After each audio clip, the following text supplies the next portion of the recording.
Conor McGregor is the most successful MMA fighter of all time. But what if I told you most people have no idea of the type of characters he associates with? Jonathan and Andrew Murray, nicknamed Gangster Brothers. They have 66 criminal convictions between them both. Jonathan Murray was arrested for a 2012 attack on a man that was described in court as sickening. His brother Andrew Murray has been charged with everything from possession of drugs with intent to sell, theft, assault, and we're only touching the surface. The Gangster Brothers are childhood friends of Conor McGregor and have been seen with Conor throughout his career. So you're probably thinking, so what if Conor has some childhood friends who can't stay out of trouble? Because that's exactly what I thought, until I started doing some more research. I discovered something pretty interesting. In 2018, when Conor McGregor infamously threw a dolly at a UFC bus, this picture was taken hours before the incident.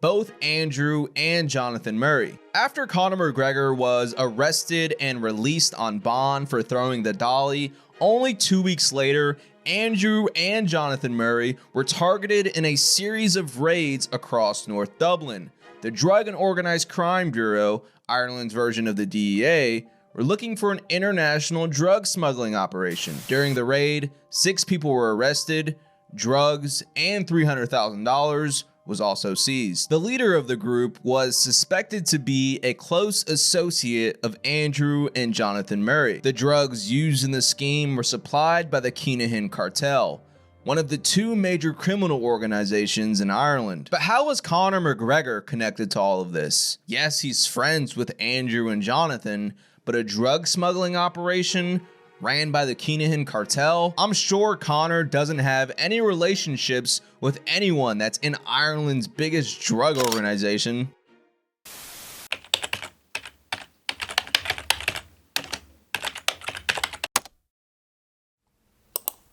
But to my surprise, Conor has publicly interacted and is rumored to be friends with several members of the KINAHAN cartel. But before we move on, we need to know more about the KINAHAN cartel. Daniel Kinahan is believed to run the day-to-day operations. Daniel also started a boxing gym with a former professional boxer, Matthew Macklin, called Macklin's Gym Marbella, but then they later renamed it to MTK. Over the years, the gym has turned more into a promotion and management company, and they've been associated with some pretty high-level fighters like Tyson Fury, Darren Till, and Michael Conlan, who Conor McGregor walked to the ring for his pro boxing debut. On February 2018, MTK announced they would be boycotting all Irish media. This was in response to persistent questioning from the press regarding MTK's connection to Daniel Kinahan. So now that we know more about Daniel Kinahan, we have to talk about the other major Irish cartel called the Hutch Gang.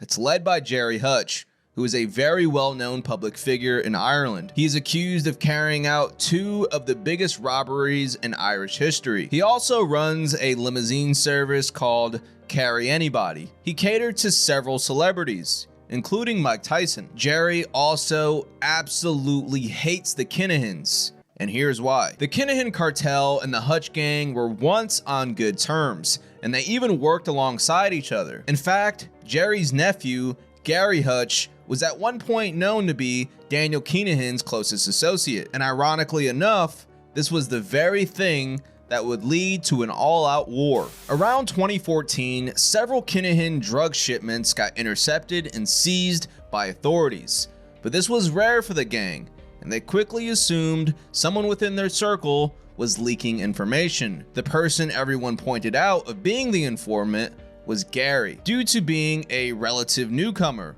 but because of his last name, he wasn't immediately executed. Instead, an agreement was reached where his life would be spared, but he would be forbidden from engaging in any organized criminal activity, and someone from the Hutch Gang would have to take a bullet as retribution. In addition, over $200,000 would be paid directly to the Kinahan family as a show of good faith. Reportedly, Gary's brother Patrick volunteered for the punishment and was shot in the leg by Daniel Kinahan. But in spite of that, Gary was still murdered in 2015. Allegedly, Freddie Thompson, known as Fat Freddy, Daniel's right-hand man at the time, was said to be responsible for the crime, and Jerry Hutch would be looking for revenge. In February of 2016, at the Regency Hotel in Dublin, Macklin's Gym Marbella was hosting a weigh-ins for a boxing event they were promoting, and the Hutch gang got their revenge.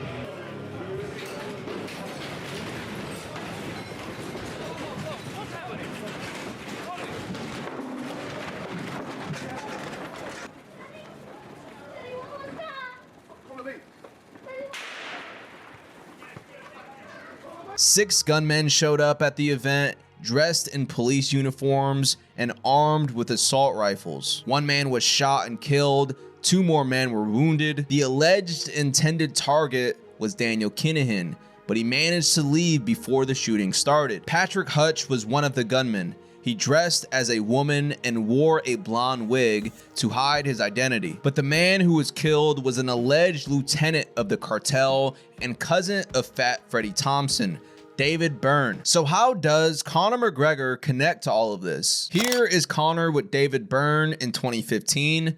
They used to train together at the Crumlin Boxing Club in Dublin when they were younger, and they maintained a friendly relationship. One of the fighters that was supposed to headline the card, Jamie Kavanagh, is also one of Conor McGregor's childhood friends. Jamie's father, Gerald, and his uncle Paul, whose funeral Conor McGregor attended, were both members of the KINAHAN cartel. As of 2022, the KINAHAN cartel and the Hutch gang are still at war, and a lot of people have died on both sides. Jerry Hutch was eventually arrested in connection of the Regency Hotel shooting. Conor McGregor's involvement. It's difficult to know the full extent of his involvement with the Kinahans, but we can't deny the fact he's been seen with a lot of people who are involved in the biggest drug operation in Ireland. I don't know if you remember the story of Conor McGregor punching someone in a bar. Not to get confused with the old man he punched, this was a different situation. Conor reportedly punched a man at a bar and had a $900,000 bounty placed on his head. In reality, the man Conor punched was one of Conor's friends. His name is Graham "The Wig" Whalen, and he is a known associate of the KINAHAN cartel. Also, do any of you guys remember when Conor McGregor tweeted stuff out like this?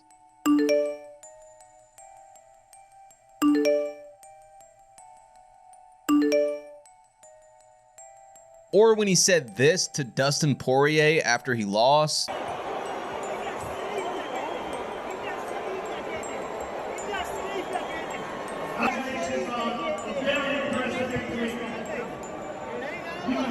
Conor McGregor's sister also recently visited the KINAHAN-linked money launderer, Graham "The Wig" Whalen, inside of Ireland's only maximum security prison. Maybe Conor does have more involvement than we think, with so many coincidences and connections to some pretty serious people who are involved in some pretty serious crimes. Or maybe Conor has no involvement at all, and it just so happens he grew up with a lot of people who turn to crime for a living. I also just want to say to anyone who may say I misinterpreted anything, or if I missed any key moments in the timeline, feel free to correct me in the comment section down below.